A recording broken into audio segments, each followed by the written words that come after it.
Extreme Championship Wrestling accomplished much during its relatively short lifespan and made such an impact on fans that it's still very much mourned today, almost a quarter of a century after it folded. But while fans may be quick to remember all the positives that ECW gave the wrestling world, it's also worth remembering that ECW was often extremely controversial. From firings and lawsuits to fistfights and other unsanctioned violence, there was usually something salacious for Paul Heyman's promotion to deal with, which they usually started, to be fair. I'm Adam Pachisi from Cultaholic Wrestling, and these are the 10 biggest ECW controversies. Join us.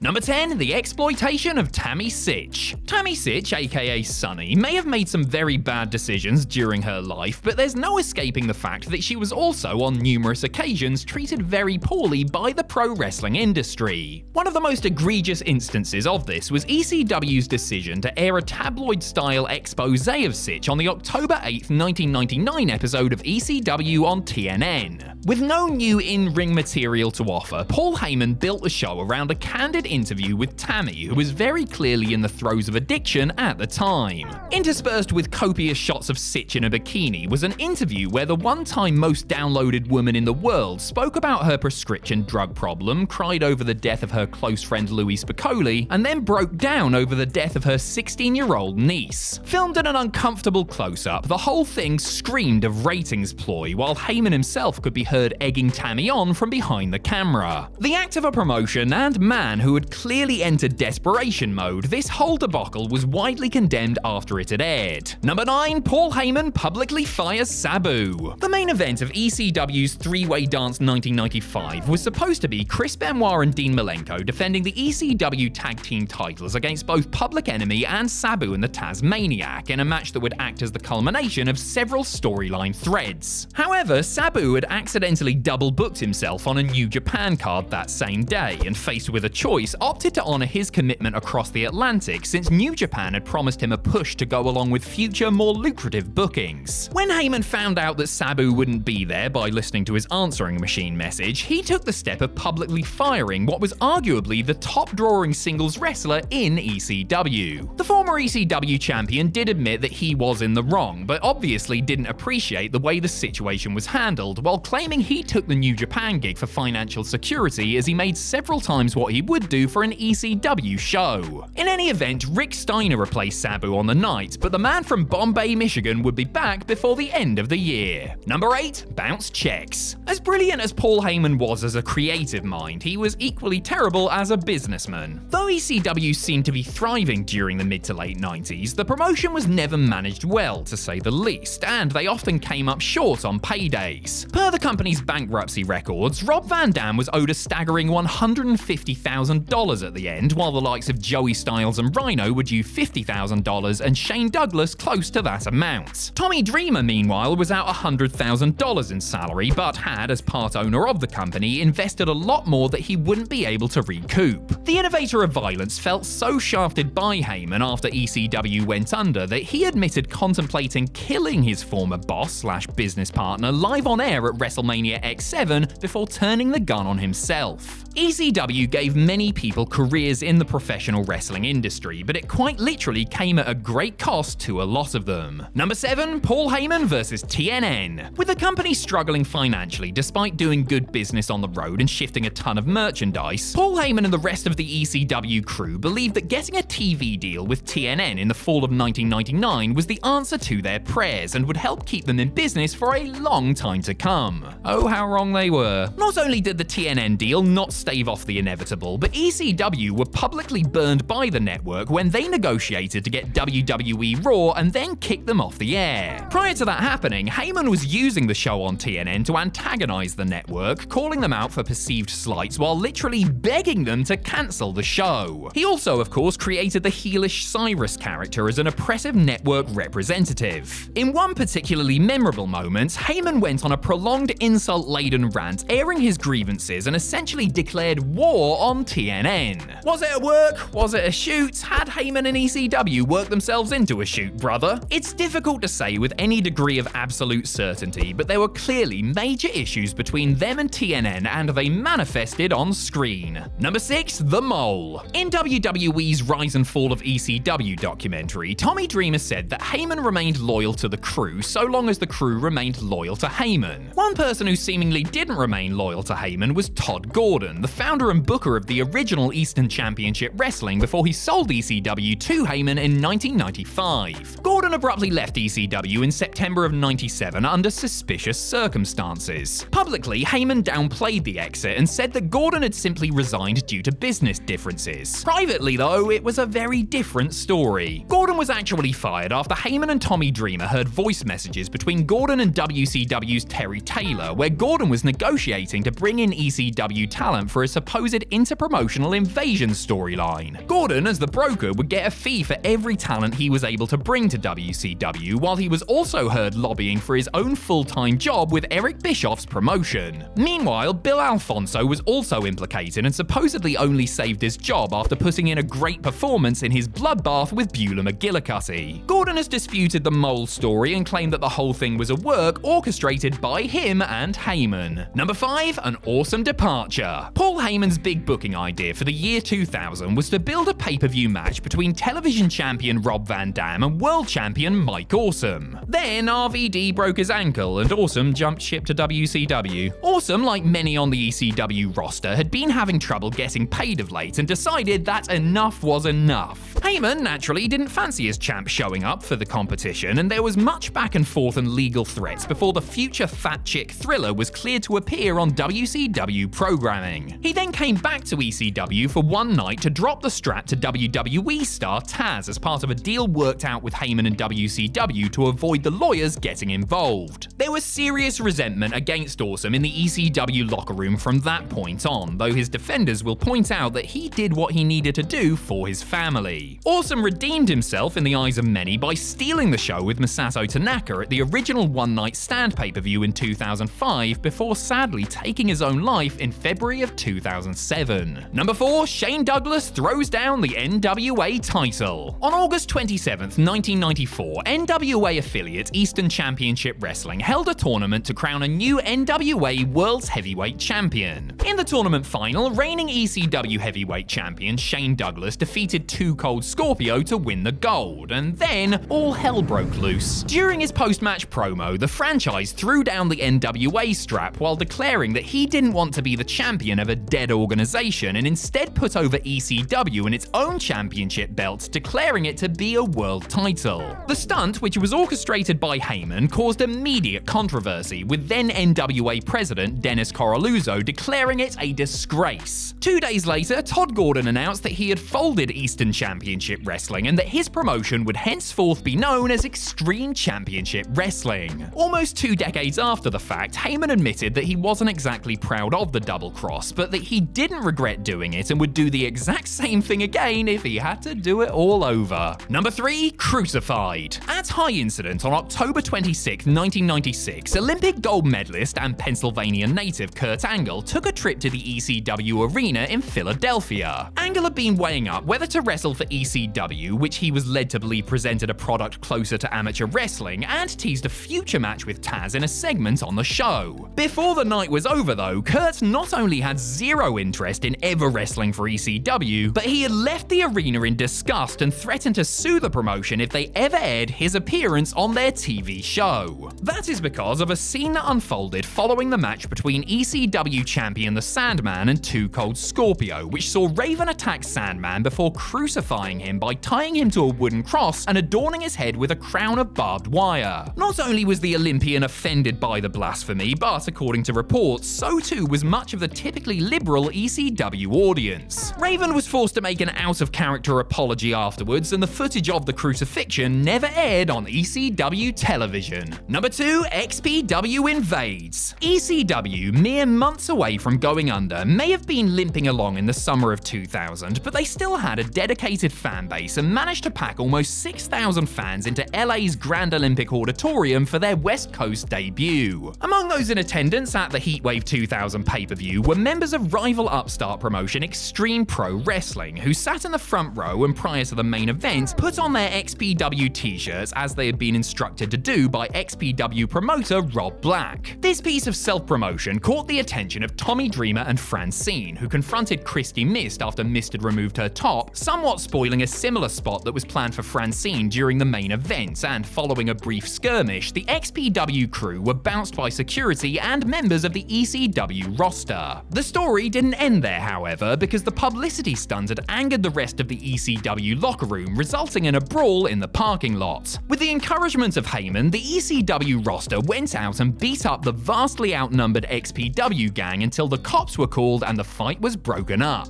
Number 1. Mass Transit. Axl Rotten was unable to make the November 23, 1996 ECW house show in Revere, Massachusetts due to a family emergency. 17-year-old trainee Eric Kulas, who wrestled with a bus driver gimmick as Mass Transit, convinced Paul Heyman to let him fill in for Rotten by lying about his age, claiming he was 21, and credentials, falsely claiming to have been trained by Killer Kowalski, which Eric's father had vouched for. Kulas teamed with Devon Dudley against the Gangsters in what should have been a routine outing, but it turned into one of the most notorious matches in wrestling history. That's because New Jack, who was upset at his inexperienced opponent's arrogant backstage conduct, bladed Kulas as they had agreed, but cut way too deep and severed 2 arteries in his forehead, leaving him lying unconscious and in a pool of his own blood. The mauling almost caused the cancellation of ECW's first pay-per-view, Barely Legal. While New Jack faced criminal charges as well as a civil lawsuit from the Kulas family, he was acquitted in both cases. New Jack consistently maintained that he felt no remorse over the situation. Kulas, meanwhile, passed away in May of 2002 at the age of just 22 due to complications from gastric bypass surgery.